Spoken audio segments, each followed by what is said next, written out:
Hi, my name is Abigail Kawanza. I am a world rugby educator for match officials, and I'm also the ZRAS president, which is the Zimbabwe Rugby Referee President.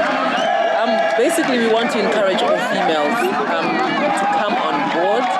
Refereeing is such a great opportunity, and I always say to everybody, there are so many routes to go to the World Cup, and refereeing and match officiating is one of them. We're currently in Mutare, where we ran a match officiating course. We had a few females come on board. We ran another one in Bulawayo, we ran another one in Harare. Always saying is there's so many paths. Basically the world is your oyster when you're a match official.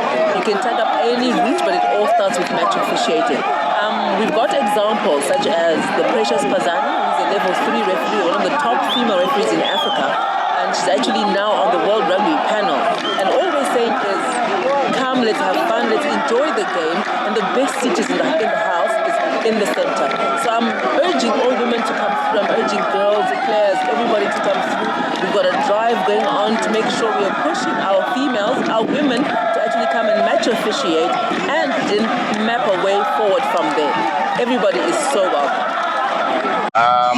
We're very glad to be in Mutare, Manicaland province.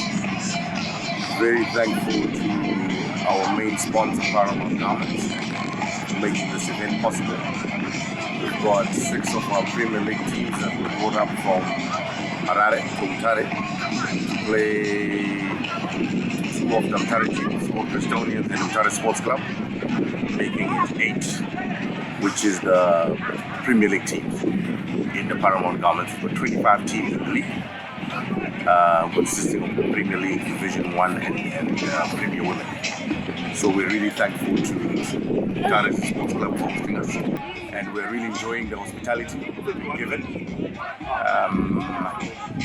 We're looking forward to finishing a strong season end of July.